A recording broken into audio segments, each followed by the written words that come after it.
Good day everyone! Ako si Angel, ang inyong lingkod Rai TV. So sa video ko na naman ngayon ay ibabagi ko na naman ang aking tugon sa katanungan na isa nating taga sa Bebeke. Shout out po sa iyo. Sana ang interpretasyon na ito ang sagot sa iyong katanungan at parang din sa inyo dyan na may katulad sa panaginip na ito. Paalala ko lamang lagi na ito ay isang general interpretation kaya unawain nyo at tingnan mabuti ang mga nangyayari sa inyong buhay ngayon at gamitin ang inyong sariling intuition at mag-connect directly sa mga impormasyon na maaaring ibabahagi ko. At para labis yung maintindihan ang ibig sabihin ng inyong panaginip ay panoorin ang video na ito hanggang sa matapos at kung ito ay nag-resonate bawat isa sa inyo, please leave us a comment at huwag natin kalimutang mag-like, mag-subscribe at i-hit na din ang notification bell para maging updated kayo lagi sa mga hindi pa nagpo-follow sa aking Facebook page. I-follow nyo na po Rai TV at i-share nyo na din. Maraming salamat. Ang panaginip tungkol sa isang kabayo na bagong silang is warmth, virility at fruitfulness. Ikaw ay isang flexible and understanding sa iyong thinking at kailanganin mong mag-take easy sa iyong sarili. Ang panaginip ay isang mensahe for spiritual peace at tranquility. Ang iyong past actions ay maaaring balikan ka to haunt you. Ang panaginip ay maaari ding isang omen sa iyong determinasyon.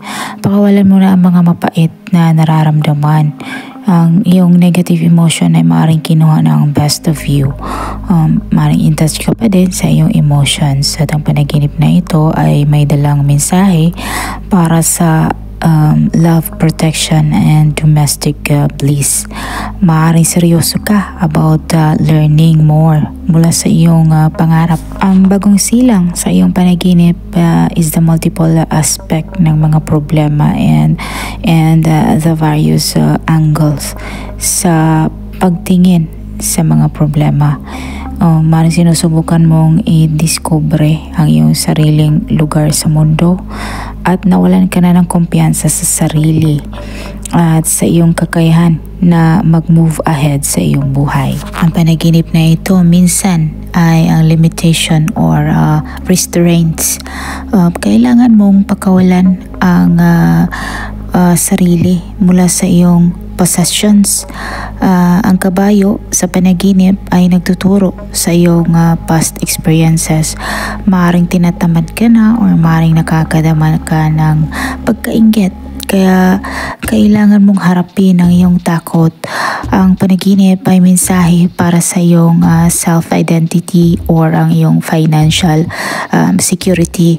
Maaaring naghahanap ka ng solid foundation or a firmer ground sa iyong buhay. Ang bagong silang nakabayo sa panaginip ay maaaring simbolo for an attack sa iyong ego. Someone around you ay hindi nagsasabi ng totoo kung ano talaga ang kanyang nararamdaman at maaaring sinusubukan mong mag-hold on to something na napakatagal and it may be time na pakawalan mo na ito. Ang iyong panaginip is a premonition para sa iyong feelings towards emotion at sa iyong attitudes towards femininity at masculinity. Hindi kailangang matakot na humarap sa mga sitwasyon na pumapatay sa iyo. Ang panaginip ay nag-symbolizes din ng repression sa iyong personal at physical desires. You may feel na you are going above and beyond sa iyong expectation at tinitingnan mo ang buhay from your perspective. At ang panaginip ay nagtuturo sa joy and pleasure. Maring nasa bagong path ka na. Sana nagustuhan nyo ang dream interpretation na ibinahagi ko sa inyo ngayon at pakibahagi na din sa inyo mga opinion at katanungan sa pamamagitan ng pagkomento sa baba. At kung ikaw bago pa lang sa aking channel ay huwag kalimutang mag-like, mag-subscribe at hit na notification bell para maging updated kayo lagi sa hindi pa nakapag-follow sa aking Facebook page. I-follow nyo na po Rai TV at i-share nyo na din. Maraming salamat. Hanggang sa muli. Paalam.